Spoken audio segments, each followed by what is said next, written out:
Caríssimos irmãos e irmãs, o Evangelho de hoje nos fala que Jesus virá num dia em que nós não esperarmos.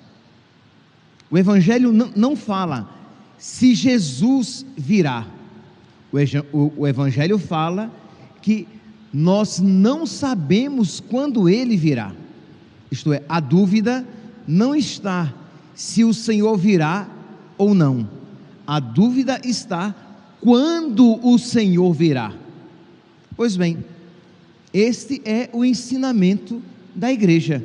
Isto é, ficai certos que se o dono da casa soubesse a hora em que o ladrão iria chegar, não deixaria que arrombasse a sua casa. Ficai também, vós também, ficai preparados, porque o Filho do Homem vai chegar.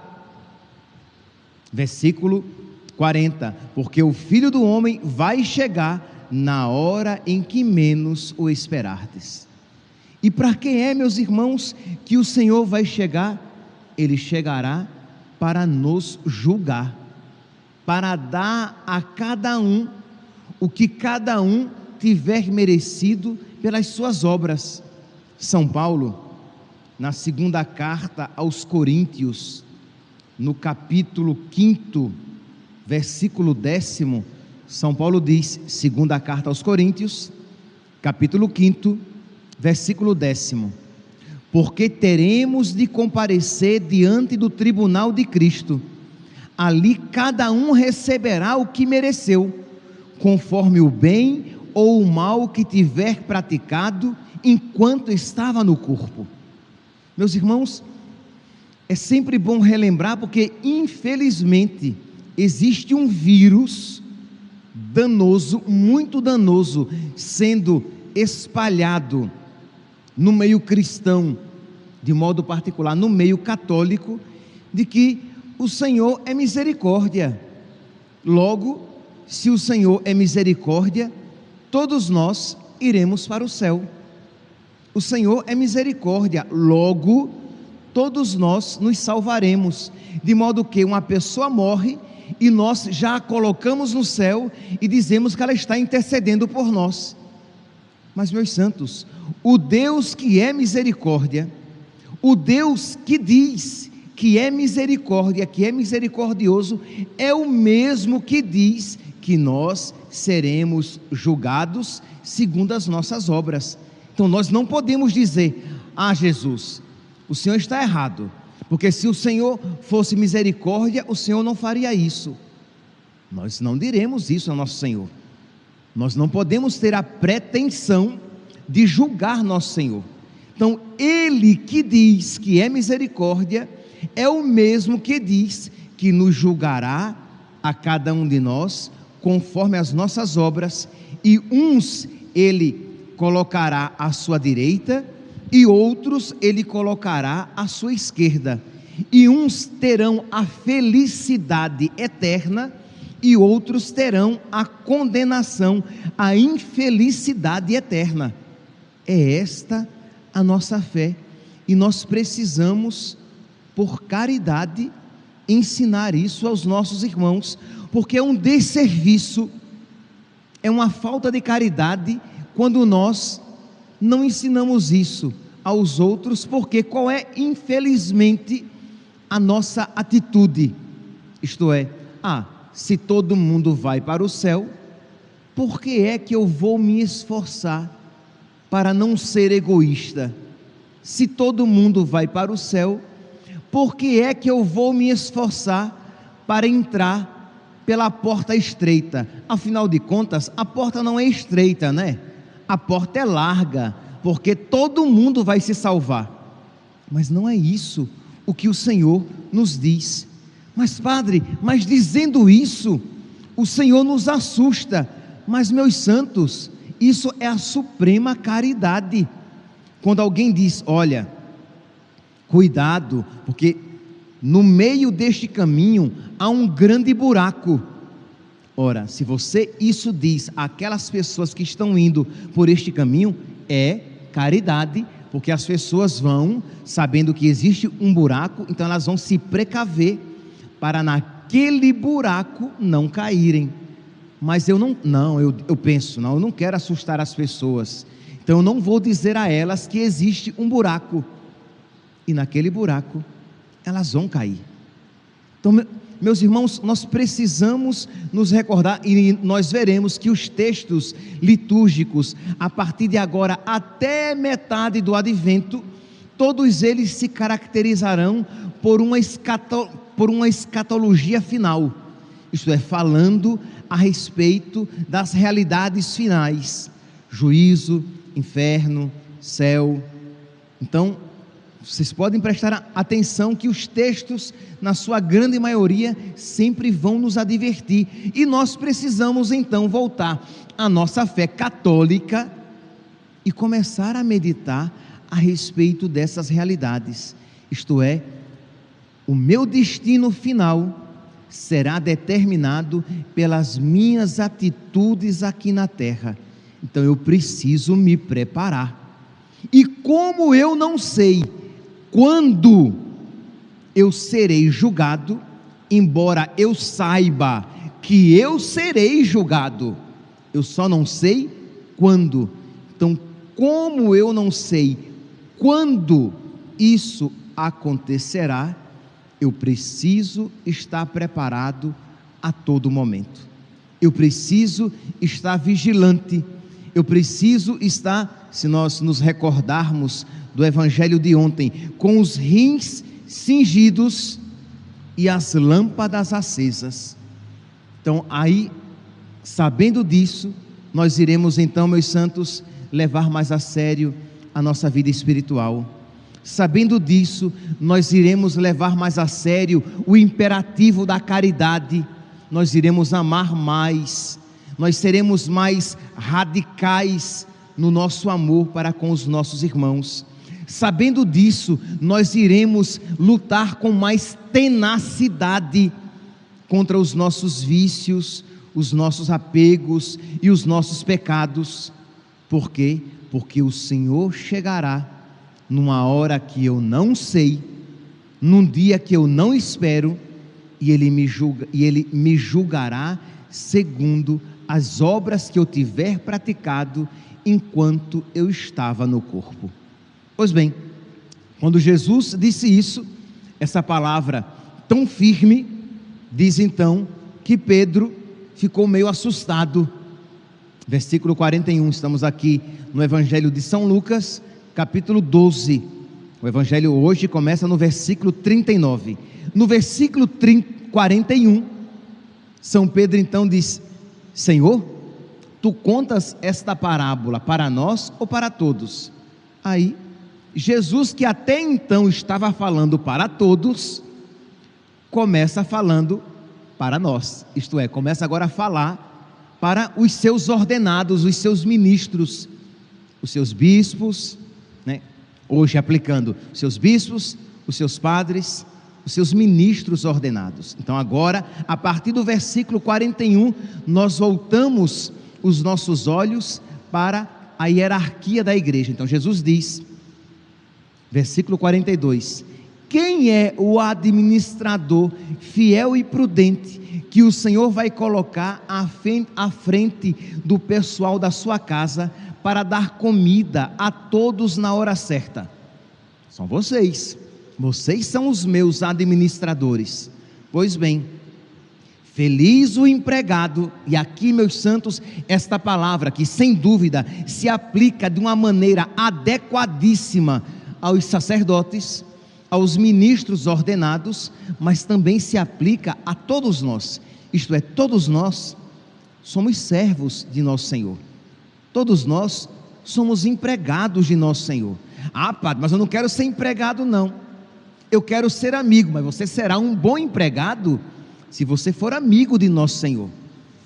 Se você for amigo de nosso Senhor, você será um bom servo, um bom empregado. Mas nós somos empregados de nosso Senhor. Por quê? Porque nós não somos donos, nós não somos senhores, nós não somos Kyrios, nós não somos deuses, e nós não somos donos absolutos de nada. Nós não somos donos absolutos de nós mesmos. porque nós não podemos fazer com os nossos corpos e as nossas almas o que bem quisermos. Nós somos administradores dos nossos corpos e das nossas almas, porque teremos que prestar contas a Deus pela administração deste bem que nos foi confiado. E para os sacerdotes, para os bispos, para os presbíteros, isso se aplica também no sentido de que eles não são donos das almas dos fiéis a eles confiadas. Eles não são donos da igreja que a eles foi confiada. Eles são administradores da igreja, administradores dos fiéis. Então eles precisam cuidar bem da igreja, dos fiéis. Eles não podem, como diz aqui o versículo 45, porém, se o empregado disser: meu patrão está demorando, e começar a espancar os criados e as criadas, a comer e a embriagar-se, o senhor daquele empregado chegará num dia inesperado, numa hora imprevista, e o partirá ao meio. Então quer dizer, aqui nós vemos esta seriedade da vida dos ministros, isto é, eles foram colocados não como donos absolutos da igreja, mas para servi-la. E aqui, meus santos, vem então que pregar a verdade é uma maneira de serviço. Quando um sacerdote, ele prega segundo a sua cabeça, porque aquilo se adequa melhor à sua mentalidade corrompida e pecaminosa, ele não está sendo um bom empregado, porque ele sabe que ele não é dono das almas, porque ele sabe que não é dono da igreja, e ele sabe que não é senhor da doutrina daquela igreja. Mas se ele tem consciência de que ele não é dono, de que ele não é o Kyrios daquela igreja, mas ele é empregado, ele prega e ensina aquilo que lhe foi confiado, e não aquilo que lhe apraz e que se adequa à sua teologia ou aos seus gostos pessoais. Percebe aqui, meus santos, que é uma questão de obediência, o sacerdote, o ministro, ele dá às ovelhas o alimento adequado, e o alimento que o Senhor quer que nos seja dado, e um dos alimentos que o Senhor quer que nos seja dado, é a reta doutrina, é aquilo que Jesus Cristo ensinou aos apóstolos, que os apóstolos ensinaram aos seus discípulos, e que a igreja no decorrer de 2000 anos, de mais de 2000 anos, tem ensinado e com isso alimentado os seus fiéis. Então é uma moda atual, em que as pessoas começaram então a propagar, dizendo que não, o inferno não existe, todo mundo que morrer vai para o céu. Então, meus irmãos, essa doutrina precisa ser aplicada primeiramente a si, não como uma maneira de se incutir terror, mas de se chamar a si mesmo a responsabilidade. Isto é, não é porque eu estou pregando a palavra que eu necessária e seguramente esteja no caminho, esteja seguro da minha salvação. Então, a primeira alma em risco é daquele que prega, mas também nós que estamos aqui presentes na igreja, precisamos saber que precisamos nos esforçar para viver na presença do Senhor, precisamos nos esforçar para manter os nossos rins cingidos, isto é, sempre alerta, sempre preparados. Precisamos nos esforçar para manter as nossas lâmpadas acesas, porque o Senhor vai chegar num dia que a gente não sabe, e numa hora que a gente não espera, e nos julgará a todos nós, segundo as obras que nós temos praticado, enquanto estávamos nos nossos corpos. Então aqui, meus irmãos, é uma ocasião de nós rezarmos por nós mesmos e rezarmos pelos nossos pastores, pedir a Deus que conceda a nós esta vigilância, esta atenção constante. A primeira leitura de hoje, retirada da carta aos Romanos, ele diz assim, São Paulo pregando aos cristãos, a todos os cristãos, quer ordenados, quer não ordenados. Ele diz: irmãos, que o pecado não reine mais em vosso corpo mortal, levando-vos a obedecer às suas paixões. Romanos, capítulo 6, versículo 12. Então, irmãos, não vos deixeis guiar pelas vossas paixões, mas deixai-vos guiar pelo Espírito. Deixai-vos guiar pelo Cristo que habita em vós. E é por isso, e é para isso que nós ouvimos a palavra de Deus, que nós temos vida de oração, que nós fazemos alguma penitência e que nós entramos na fila da comunhão para receber a Eucaristia, para que nós sejamos guiados por Cristo, para que nós sejamos guiados pelo Espírito Santo e não guiados pelas nossas paixões. E continua São Paulo: pelo contrário, oferecei-vos a Deus como pessoas vivas, isto é, como pessoas que passaram da morte para a vida, e ponde vossos membros ao serviço de Deus como armas de justiça. Colocai, de uma outra maneira, colocai as vossas vidas a serviço de Deus, não a serviço das vossas paixões. Meus irmãos, é bonito de se ouvir, e é bonito de se dizer: colocai as vossas vidas a serviço do Senhor, mas não é fácil, porque isto significa então que você vai colocar a sua vida a serviço de Deus, não a serviço das suas vontades, a serviço de Deus, não a serviço dos vossos gostos, a serviço de Deus e não a serviço das nossas paixões. Viver para Deus e não viver para si mesmo não é fácil, meus santos. E se nós não tivermos essa intimidade com nosso Senhor, este é um mandato opressivo. Se nós não tivermos amizade com o Espírito Santo, comunhão com o Espírito Santo, nós iremos ouvir esta palavra como algo destrutivo que está nos arrancando o último resquício de possibilidade de satisfação. Mas se nós estivermos unidos ao Espírito Santo, nós saberemos que este é o caminho seguro para se alcançar a felicidade verdadeira, a felicidade eterna.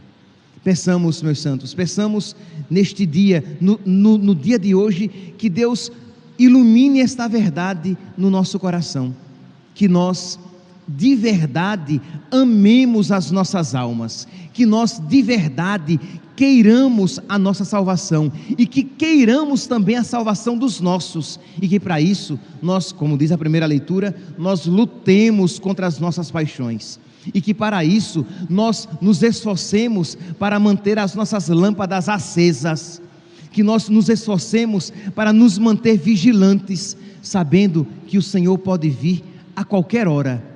E aqui, meus santos, para terminar, quando eu digo isso, e nunca será demais repetir, eu estou falando exatamente isso: o Senhor virá.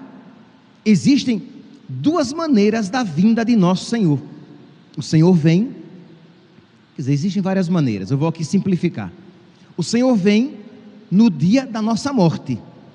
No dia da nossa morte, o Senhor vem e nós seremos julgados, né? Está lá na carta aos Hebreus, capítulo 9, versículo 27, e isso é ensinamento tradicional da igreja, ensinamento de mais de 2000 anos. Está escrito que o homem morra uma só vez e que imediatamente depois venha o juízo.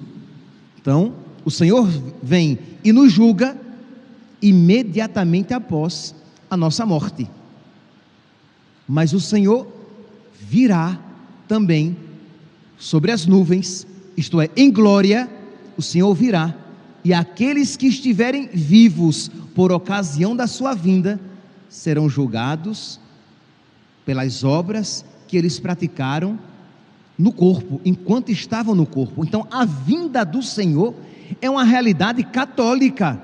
Isto é, o Senhor virá e Ele implantará o juízo final e total, completo, universal, não apenas o juízo particular. Então, sabendo disso, não apenas sabendo que nós morreremos e nos encontraremos com nosso Senhor, mas o Senhor também virá na história e Ele nos julgará a todos. Preparemo-nos, levemos a sério de verdade as nossas vidas, levemos a sério os conselhos que nós damos aos nossos filhos, aos nossos amigos. Meu santinho, se você soubesse que Jesus viria amanhã, que conselho você daria àquele seu amigo espírita? Se você tivesse certeza que Jesus viria amanhã, que conselho você daria àquele seu amigo que vive uma vida sexual com a namorada? Será que você faria de conta que ele não está no pecado? Ou você, com toda a caridade e firmeza, o alertaria de que ele haveria de prestar contas diante de Deus pelos pecados que ele tem cometido? Aquele seu filho, aquela sua filha que tem tido uma atitude desonesta, errada, infiel, e que você sabe que ele está fazendo coisas erradas, se você soubesse que Jesus viria amanhã, o que você diria ao seu filho? Será que você ficaria preocupado em ele ficar chateado com você? Ou você, com toda a caridade e clareza, chamaria o seu filho e o advertiria: meu filho, Jesus virá amanhã, e você está preparado para prestar contas da sua vida? Aí você diz: ah, padre, mas Jesus não virá amanhã. E você sabe?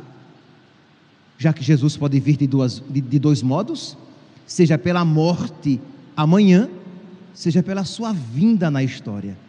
Então, meus santos, não sejamos inconsequentes, não sejamos irresponsáveis. Saibamos, o Senhor virá e nos julgará a todos segundo os nossos atos que temos cometido nos nossos corpos. Que Deus nos conceda a todos nós esta sabedoria e esta caridade, para que nós não apenas guiemos a nossa vida, mas para que nós sejamos caridosos com os nossos irmãos, ensinando-lhes a verdade que há mais de 2000 anos a Igreja nos ensina a todos nós. Louvado seja nosso Senhor Jesus Cristo, para sempre seja louvado.